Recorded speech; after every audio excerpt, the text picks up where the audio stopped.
ప్రియమైన దేవుని సహోదరులారా, ఈరోజు మనం యేసుక్రీస్తు కానుకల గురించి ఏమి బోధించుచున్నాడో దేవుని వాక్యం ద్వారా ధ్యానించబోచున్నాం. చాలామంది కానుక అంటే కేవలం డబ్బు ఇవ్వటం అని అనుకుంటారు. కానీ యేసుక్రీస్తు చెప్పిన ప్రకారం కానుక అనేది మన హృదయానికి సంబంధించిన విషయం. మనం ఎంత ఇచ్చామా అనేది దేవుడు మొదట చూడడు. ఏ హృదయంతో ఇచ్చాము అనేదే ఆయన చూస్తాడు. మత్తయి సువార్త 6:21లో ప్రభువైన యేసు, నీ ధనము ఎక్కడ ఉండునో అక్కడనే నీ హృదయం ఉండును అని చెప్పాడు. అంటే మన హృదయం దేవుని మీద ఉంటే మనం ఇచ్చే ప్రతి అర్పణలో కూడా దేవుని ప్రేమ కనిపిస్తుంది. ఒకసారి యేసుక్రీస్తు దేవాలయంలో కూర్చొని ప్రజల కానుకలు వేయడాన్ని గమనించాడు. అనేక మంది ధనవంతులు పెద్ద మొత్తాదులను సమర్పించారు. అయితే ఒక పేద విధవరాలు 2 చిన్న పైసలు మాత్రమే వేసింది.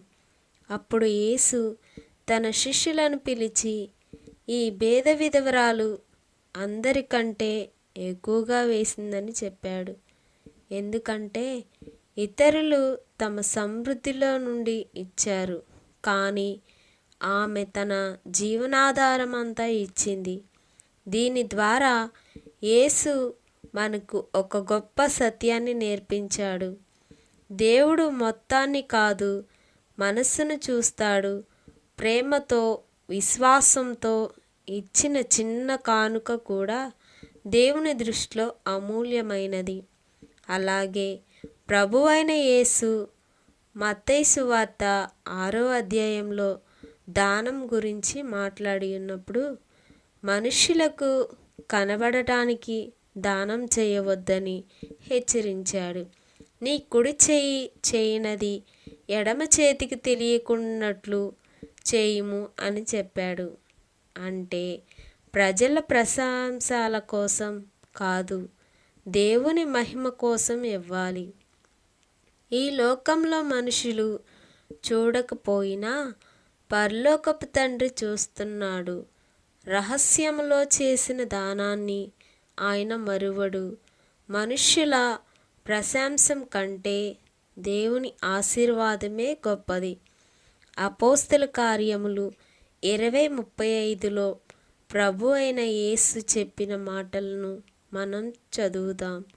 పుచ్చుకొనుట కంటే ఇవ్వుట ధన్యము.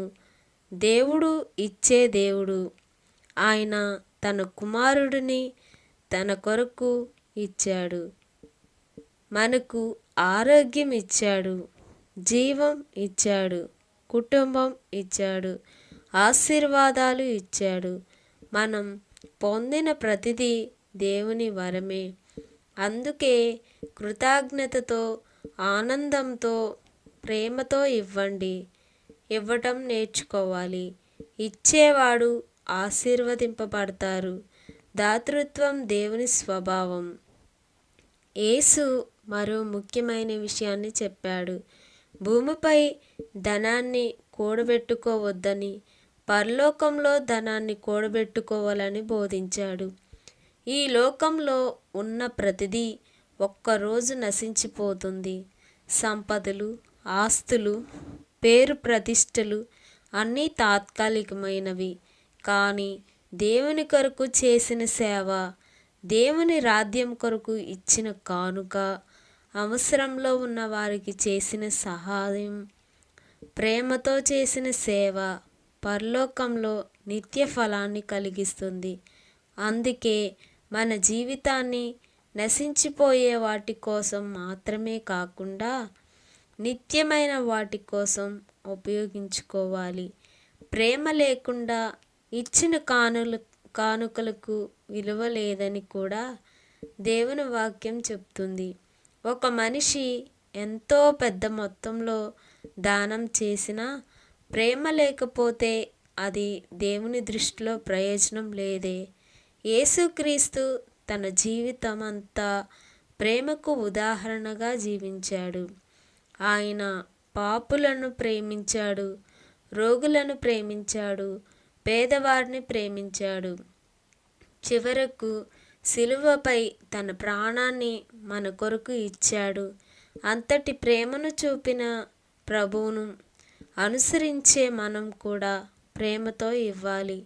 సహాయం చేసే సమయంలో అవమానించకుండా, గొప్పలు చెప్పకుండా వినయంతో ఇవ్వాలి.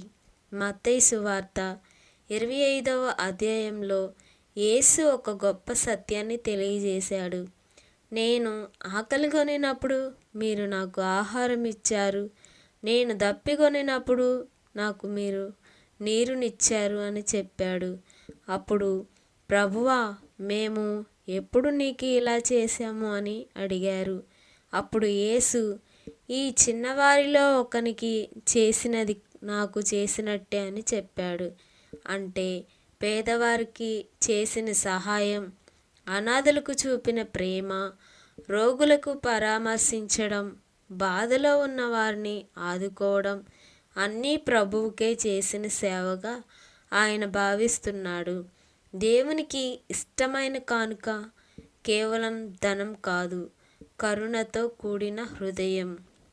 అన్నిటికంటే గొప్ప కానుకను దేవుడే మనకు ఇచ్చాడు.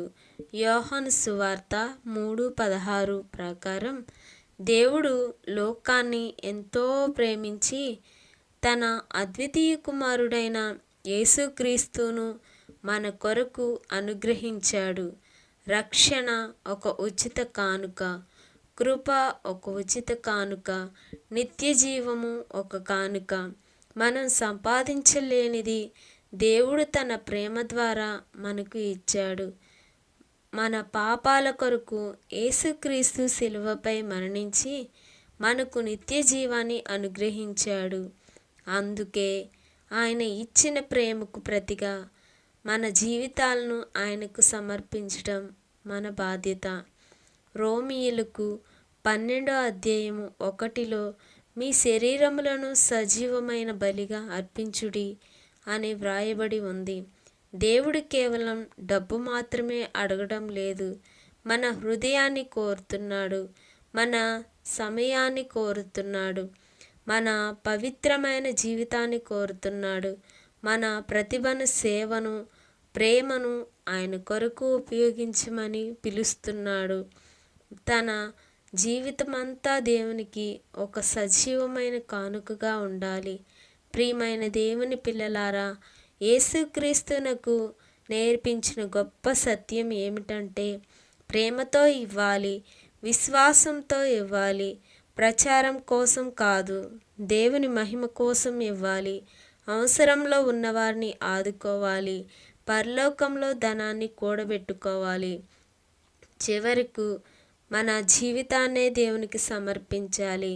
దేవుడు మనకు అన్నీ ఇచ్చాడు, మరి మనం ఆయనకు ఏమి ఇస్తున్నాం? మన హృదయాన్ని ఆయనకు సమర్పిస్తున్నామా? మన జీవితాన్ని ఆయన చిత్తానికి అంగీకరిస్తున్నామా? ప్రభు అయిన యేసుక్రీస్తు మనందరికీ ఆనందంతో, ప్రేమతో, విశ్వాసంతో ఇవ్వగల హృదయాన్ని అనుగ్రహించునుగాక. ఆమేన్. మాటలు మీ ఆత్మీయ జీవితానికి ఉపయోగపడినట్లయితే లైక్ చేయండి, సబ్స్క్రైబ్ చేయండి, మీ ఫ్రెండ్స్కి షేర్ చేయండి.